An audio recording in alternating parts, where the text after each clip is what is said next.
Greetings, good morning, good afternoon, good evening. Glad that you're back to see another episode of It's Naturally Not. Today we're gonna make something kind of different and something definitely not sweet. We're gonna make savory bagels. And you know what? A lot of people think bagels, oh my gosh, they think so much work. And it is if you're gonna make a whole dozen or 2 dozen and you're gonna go about the boiling of them and all that. But I'm gonna show you an easier way to make them, and they're smaller and they're less calories, and it only makes 4. It doesn't take very much. In fact, it is a cup of flour, and then we've got in here we have 2 teaspoons of baking powder, and we have 3/4 of a spoon of kosher salt. We've got 1 egg beaten well, just for an egg wash. Once we get to that point, yogurt and some everything but the bagel seasoning, and you could make your own, or you could just use. You could use poppy seeds and granulated garlic. You could do all kinds of things. This is sea salt, garlic, onion, and sesame seeds. This is what basically is in here. So the first thing that we're going to do is we're going to go ahead, get our dry ingredients mixed together thoroughly. Because you want to get that baking powder really evenly distributed. And then it's crazy to think there's just not a lot more things in here than what is on this table sheet here.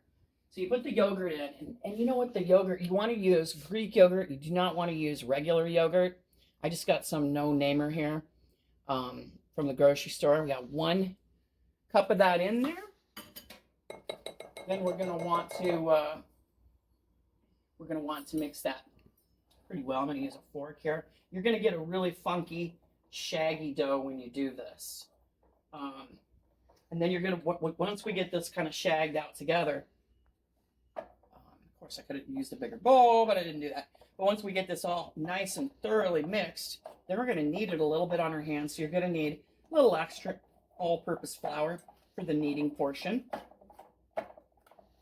And it's like you're almost tempted to put more liquid in there.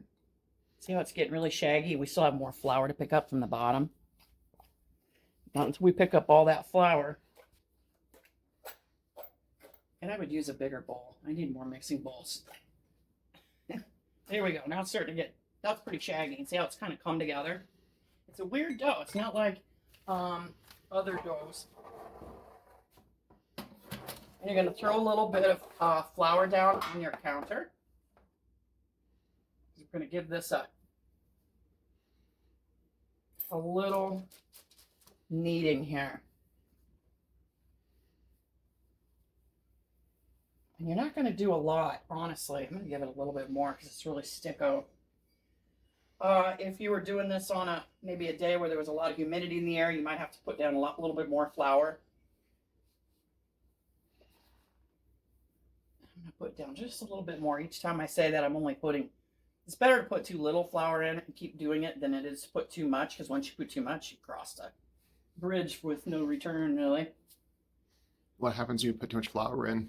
It's gonna affect the quality of the bagel, and it's gonna get real kind of hard and not soft the way you want it. A little bit more in here. I know, just a little bit more, and I think that'll do it, honestly. I think Rosie's disagreeing with you.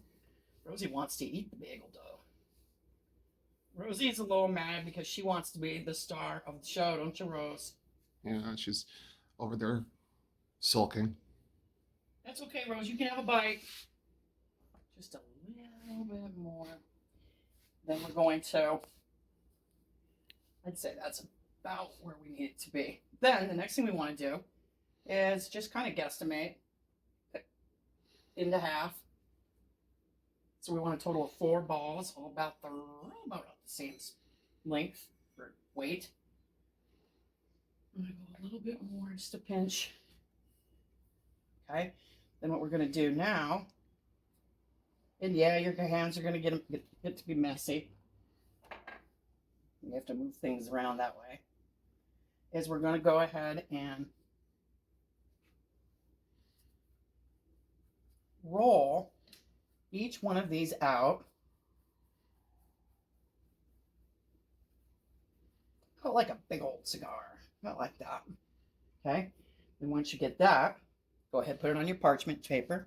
So it kind of looks like looks more like a donut, honestly, but that's what you want it to look like.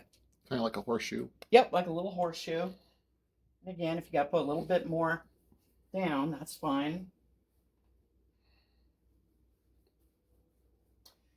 Then I'm going to go ahead and we'll take a pause here. I'm going to finish rolling these 4 out, and I'll meet with you in a minute or two. Welcome back. As you see, I got these all rolled out, and they're all kind of similar sizes on my parchment paper. The next thing we're going to do is we're going to paint them up here with this egg yolk. And if you wanted it to be less yellowy looking, you could use the egg yolk for a snack. Go ahead and fry that up into eggs and then just use the egg white. But I just use the whole thing. And then if I have some left over, I put it in a little bag. Some of this, because you're not going to use all of it.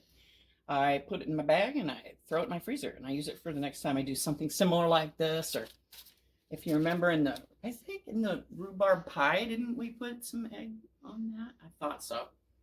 So you just want a generous amount because this is going to work. It's going to do 2 things. Number 1, it's going to make the bagel have a pretty color. But number 2, it's also going to be glue for our sea salt and black sesame seed mix, our AKA everything but the bagel mix. See, I've got quite a bit left over. I'm going to freeze that. Then we take this, and you want to be generous because this is the savory bagel. You're going to want to put, oh gosh, once this is all cooked out, you're going to want to put cream cheese, maybe some, if you have some smoked salmon, some lox, that would be really good on there. Or cheese. Cheese would be really good on these bagels once they come out of the oven. The only thing about this quick bread recipe, if you will, is that it once you make it, this doesn't have a long shelf life. You want to eat these within, actually, they're good the day you make them, and then they start to deteriorate after that because they're not really a yeast bread. I don't know if that necessarily makes it sturdy, but you don't have a lot of gluten when you make this thing. So I'm going to go ahead and put more. I really like a lot of this stuff on here.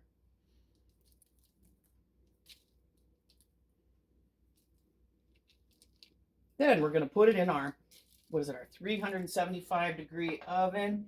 And we're going to bake these, how long? 25 minutes. And so we'll see you in 25 minutes. Welcome back. I just got these out of the oven, and for once, I didn't have to go over on the time. So let's look at these, and let's go ahead and cut one open. Look at that color. Is that not beautiful? And they're homemade, and it smells so good in here. They're hot, though. Ouch. They kind of look like a bagel croissant. Yeah. Woo, they're hot. I wonder if you can see the steam. I don't think the camera's picking that up. Woo.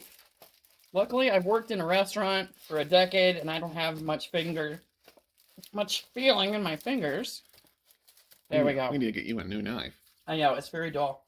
We're going to put a little bit of cream cheese on here. Yes, a little. A little. Woo, these are really hot. I literally took them out of the oven only a few minutes ago. Are they too hot to bite into? That's the bigger question. What do you think, Daniel? I'll risk it. Ow! Okay, maybe I shouldn't risk it. No, I was touching the bottom of the... pan. Yeah. Oh, jeez. We'll go ahead and we'll split one. How's that? That sounds good. Is that enough cream cheese for you? Oh my gosh, yes. Okay, I'll just tear it with my hands, caveman style. I'll take the bigger one. You take the bigger one. I'll take the smaller one. Oh my. Okay. Oh, that is one. Okay. Mmm. Boy, was that good. I have a feeling this is going to go right down the chute. There's not going to be any left over with this one. But anyway, make this. Let me know. Drop me a comment if you make it. It is super delicious. And hopefully you'll make it on your own sometime. So you have a great day, a great afternoon, great evening. We'll see you next time.